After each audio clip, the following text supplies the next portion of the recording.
All right, hello and welcome. We are going to do some guided practice developing finger dexterity and just the tools that we need to be successful on the instrument.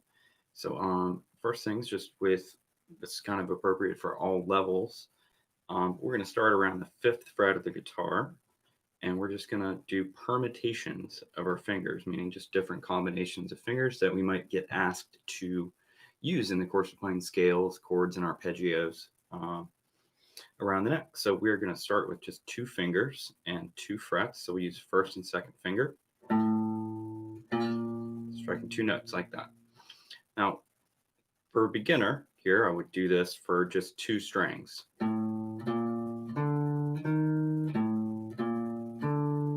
You might find it difficult changing between string to string on your right hand. So let's kind of limit that and we can get some practice doing that. And slightly more advanced than that would be to make sure that you're alternate picking there, down, up, down, up, down, up, down, up. Kind of next, more advanced in that, we're going to kind of add more strings into this, and this will be our exercise that we'll be working on. So we're going to go up through all six strings.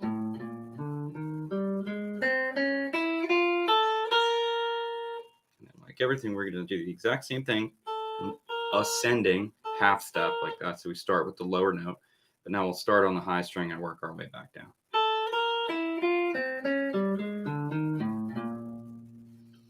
Now, just to point out, I am starting this exercise on the fifth fret of the guitar, just so we can be strictly one finger per fret here and not deal with any of the additional stretching required down in the open position. So you may want to do this exercise down there. I'd highly encourage it. But if you're not able to, the fifth fret is a great place to get our fingers a little closer together. Also, as a more advanced option, you can replicate this exercise up an octave. You could do it the 12th fret or all the way up at the 17th fret, just to get a different feel on the instrument. The frets are a lot closer together up there. It's completely different than it is down here. Whole new set of problems. So continuing on with this. So half steps, ascending up the neck, and ascending half steps in a downward pattern. And we put those together without a pause. We get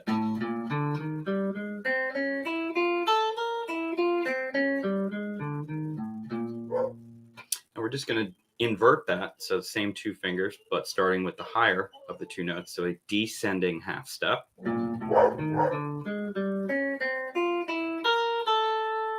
And then we'll do that coming back the other way. And then put those two ideas together. And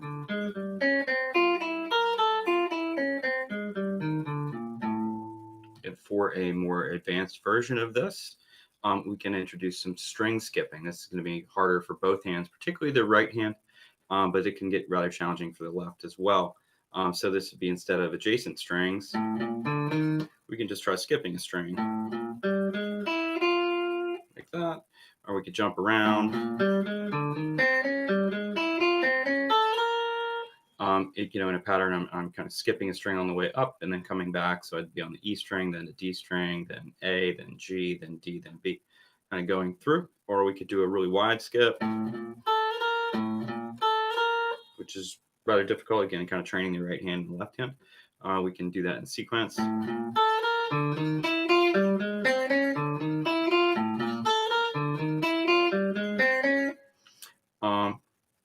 So I can write that down. But again, just a little bit more of an advanced thing. So that's kind of the idea here. So we're going to just kind of plow through these. We're going to go on to the next permutation here, which is just going to be the middle and ring fingers. And so now, instead of the fifth fret and sixth fret, we're doing the sixth and seventh. Everything's going to live here, one finger per fret, unless otherwise noted. So we're going to go ascending half steps up the strings, then ascending half steps, kind of progressing down.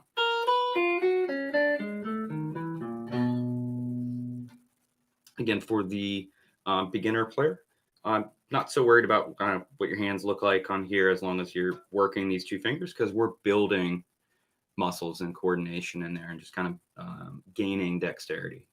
For intermediate or borderline advanced player, Yes, you can still benefit from very elementary studies like this, but your focus needs to be elsewhere.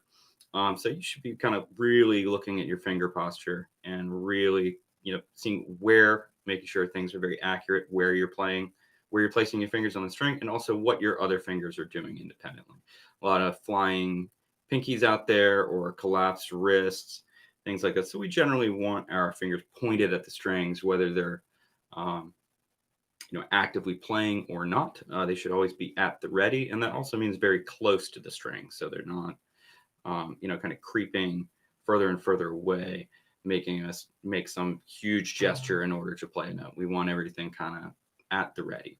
Again, for a beginner, don't worry so much about that. Don't let that limit you in playing the exercise. But for a more advanced player, again, there's a huge benefit in just doing these very rudimentary sort of exercises, but with a different level of intention.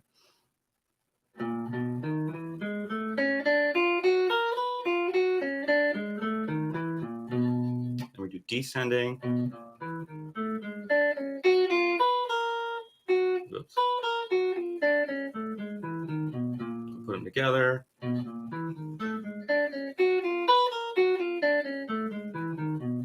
Moving on to the next pair of fingers, ascending first, broken, and then together. Then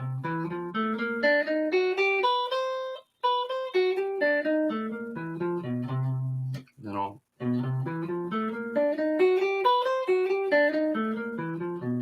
and then descending half step. And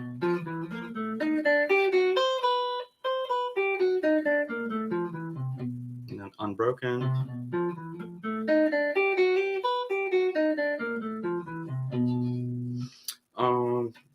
Yeah, let's see. So now we can start to break our fingers apart. So we're gonna, have a whole step here instead. So it would be index finger and ring finger. Same idea.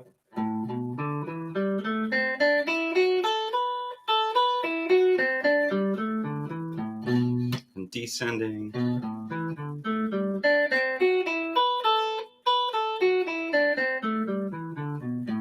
And unbroken.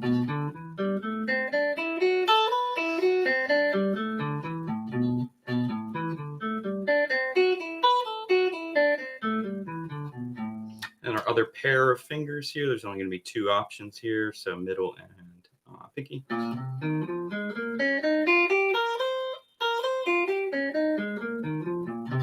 then put that together.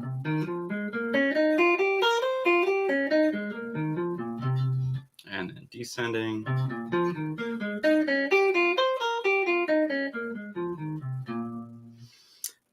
Next, we have the only option here of a from the index to the pinky finger, which would be a minor third.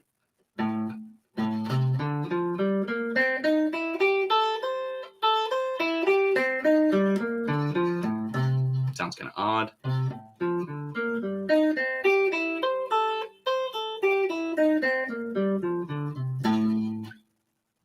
So that's kind of it for basic permutations, but we have kind of two more things that we're asked to do pretty frequently as guitarists, and that is a stretch with the index finger and a stretch with the pinky finger.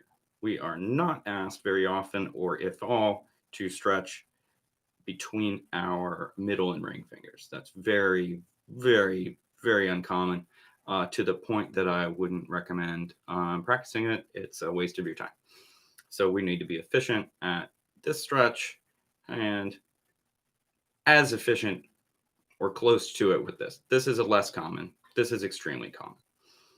The middle and ring fingers are the kind of the anchor of the hand, so we obey a strict one finger per fret policy whenever we can.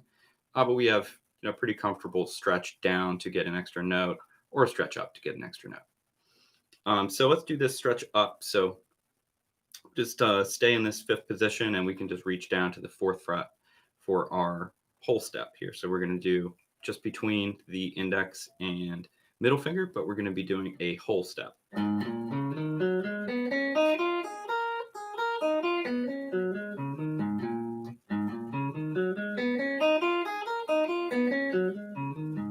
And then descending.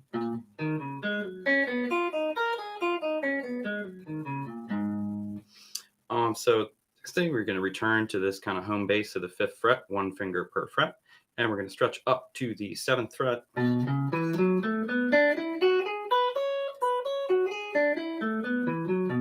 We'll do the same descending.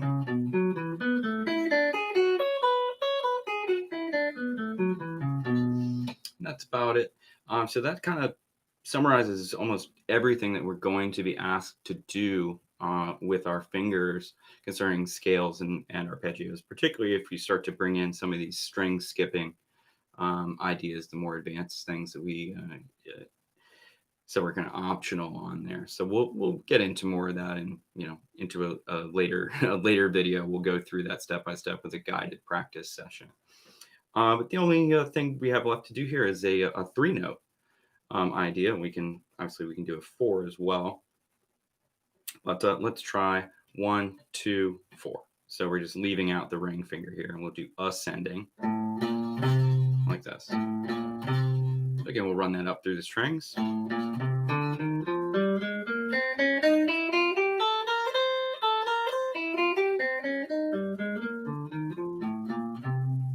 We do it descending.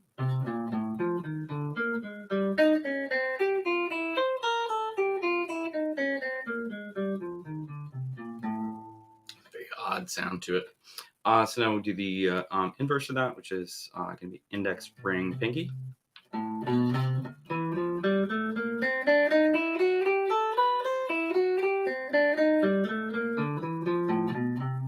try the same descending.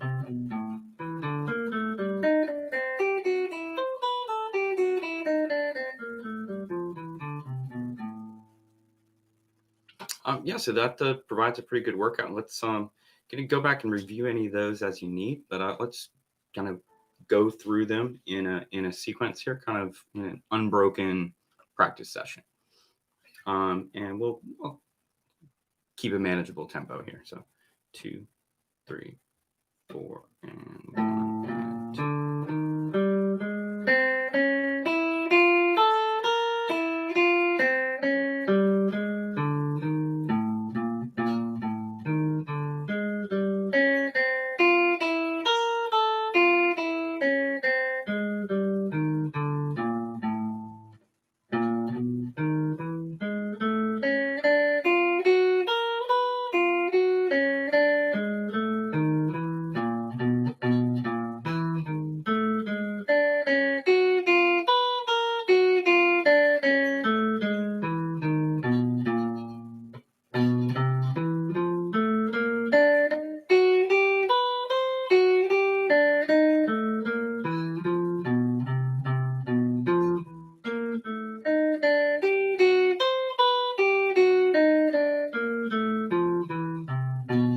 Whole steps.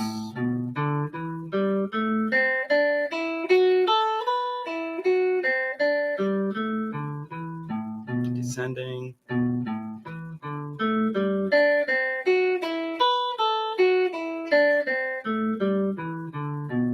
Whole steps with the other fingers.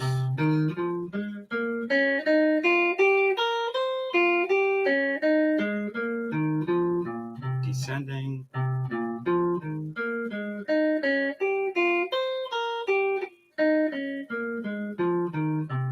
Also have a whole step between a stretch. And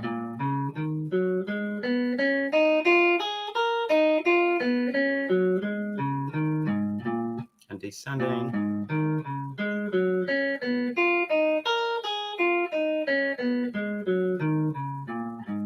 I didn't mention earlier, but maybe put 2 and 2 together. But if you have a difficult time making that stretch, let's just move up the neck until you can. The frets are getting closer together. You may be able to do this at the 9th fret comfortably. So just because we can't necessarily make that stretch, we don't have that dexterity yet, doesn't mean we can't work on that coordination. So let's start to work on that stretch somewhere up around, say, the 9th fret. Then maybe next week you do it on the 7th fret, and then the 5th, and then you can kind of work your way as that stretch gets further and further down the guitar until I guess probably we'd be going from the 1st fret to the 3rd fret. That would be the furthest we'd need to go. And after that, you need to get to a bass or something. Okay, so our other stretch is upward. So here I'm going from the 7th fret to the 9th fret between the ring and pinky finger.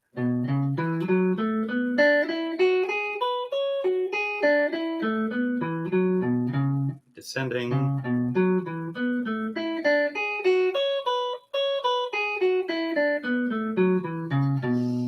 Now we have our three finger variations.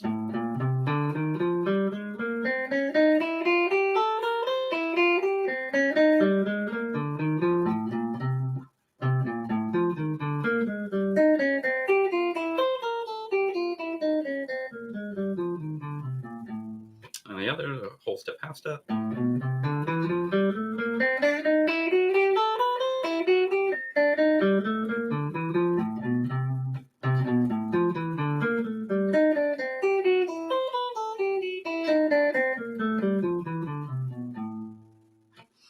I don't think we did one with a stretch there, but we'll leave that for another thing. So there's some basic finger permutation exercises. You can make that as simple or as advanced as you want. Just depends what your mindfulness level is on your technique.